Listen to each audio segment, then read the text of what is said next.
Greetings and namaskara, everyone.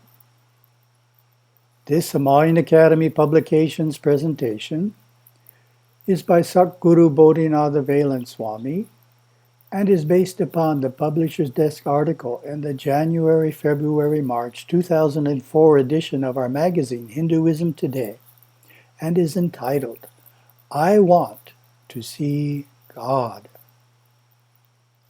The focus of many religions is on helping those who do not believe in God to believe in God. For them, belief in God is the beginning and the end of the process. Once you believe in God, there is nothing more to do.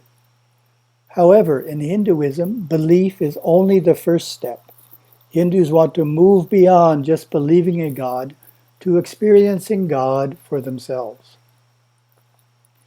There is a classic story from the life of Swami Vivekananda, one of Hinduism's most well-known modern teachers, that illustrates the Hindu perspective of experiencing God.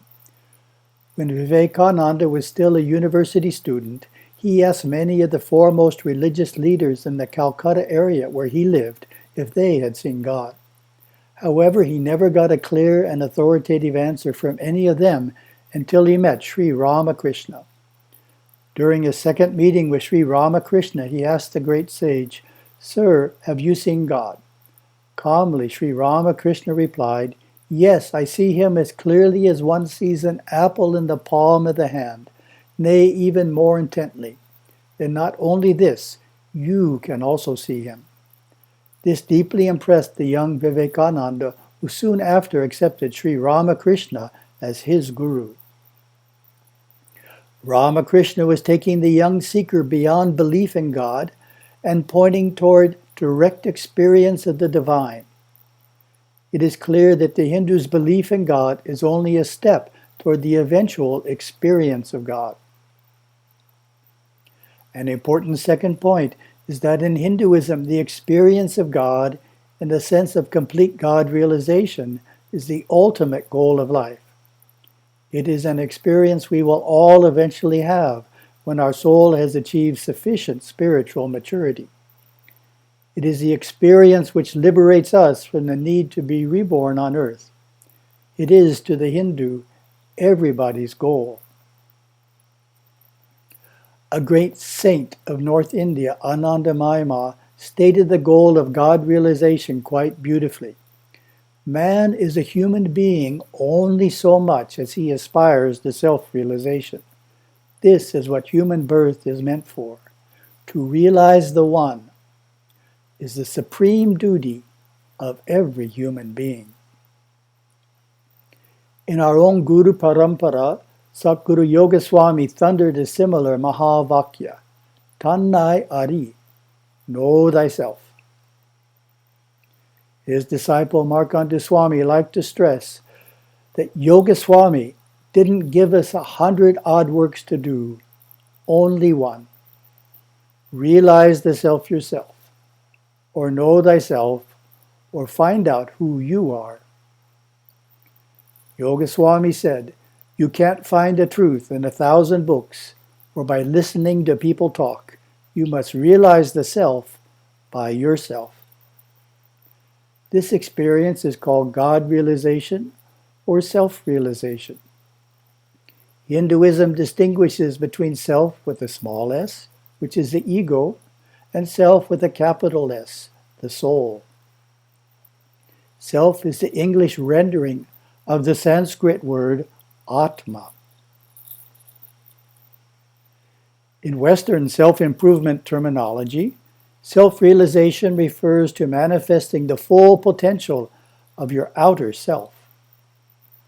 In Hinduism, the first step toward realizing the self is claiming one's identity as a spiritual being, a divine soul. The next step is realizing the soul's essence, which at the deepest level is also God's essence. So in experiencing our inmost nature, we also experience God. Though many individuals are inspired by the thought of seeing God, to most the experience seems distant and unattainable. This is because they think of jumping somehow from a 0% consciousness of God's presence to to 100% awareness of God's presence. This is where one's concept of enlightenment may be a barrier. That enlightenment is an instantaneous event coming out of nowhere, totally transforming us like a flash of lightning. It is more helpful to think of enlightenment as a gradual process, which involves increasing our control over our instinctive nature, directing our thoughts better, and expressing more and more of our innate divinity. Said another way, we do not need to wait for the total transforming and liberating experience of complete God realization to know God in simpler ways. This approach allows us to start seeing God now. Let's look now at 4 specific suggestions on where and how to first look for God. To experience God, do we sit on a mountaintop, enter a temple, go into a cave, or simply close our eyes? Where do we go to see God? Perhaps the easiest place to start is to see God in great religious teachers. We feel a spiritual aura about them that is uplifting. We see a light in their eyes that we do not see in others. The mere sound of their words encourages us to live a more spiritual life. This is certainly the easiest way to see God. Another way to see God, which is a little more difficult but still not that hard to do, is to look deeply into the eyes of another person. Look beyond the personality, deeper than the intellect, and see his or her pure life energy as God. The great saying or Mahavakya that describes this experience of the divine is the Tamil word Uyir Kuyir, which means God is the life of your life.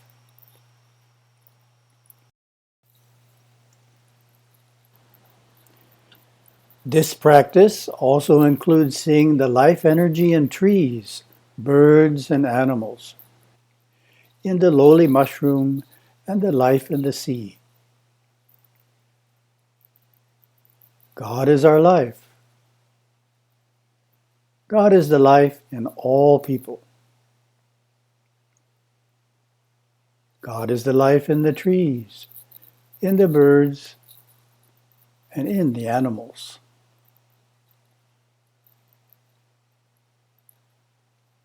Becoming aware of this life energy in all that lives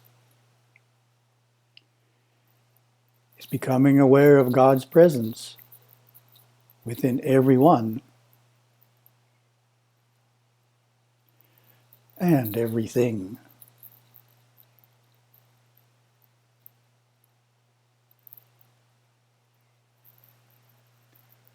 A beautiful verse from the Brihadaranyaka Upanishad elucidates this concept. He who knows God is the life of life, the eye of the eye, the ear of the ear, the mind of the mind, he indeed comprehends fully the cause of all causes.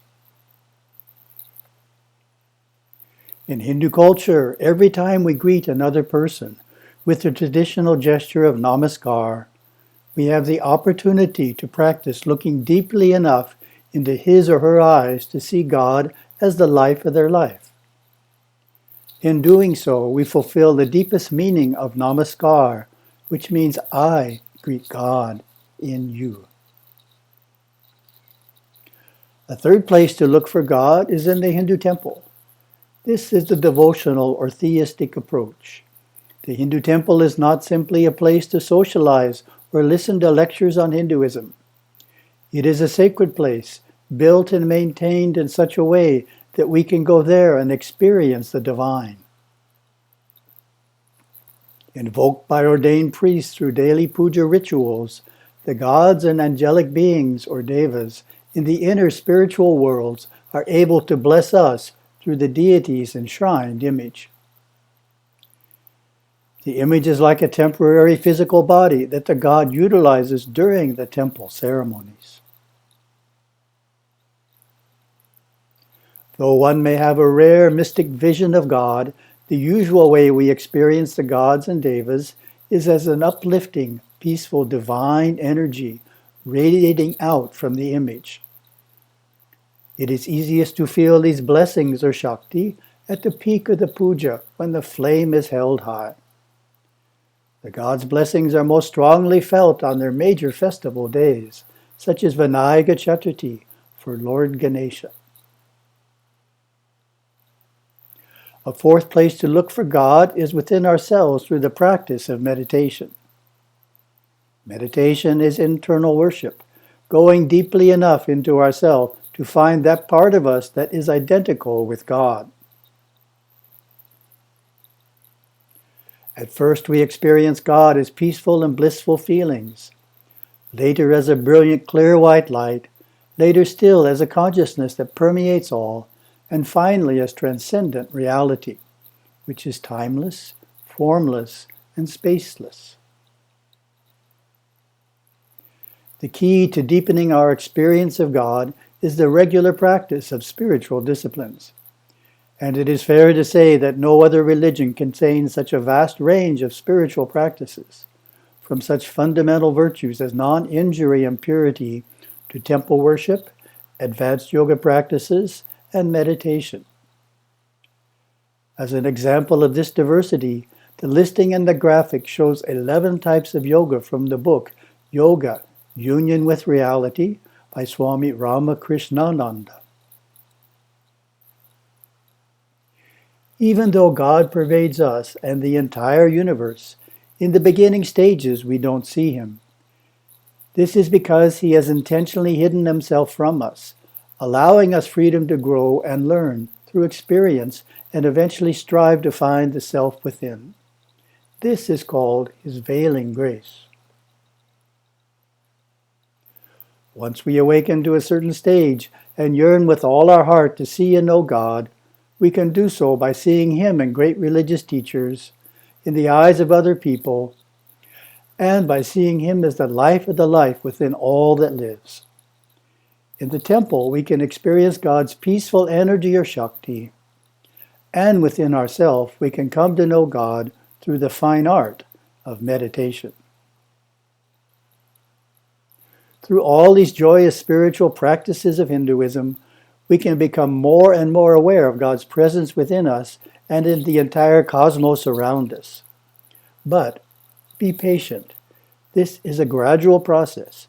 It takes practice, lifetimes of practice. Om Shanti, Shanti, Shanti.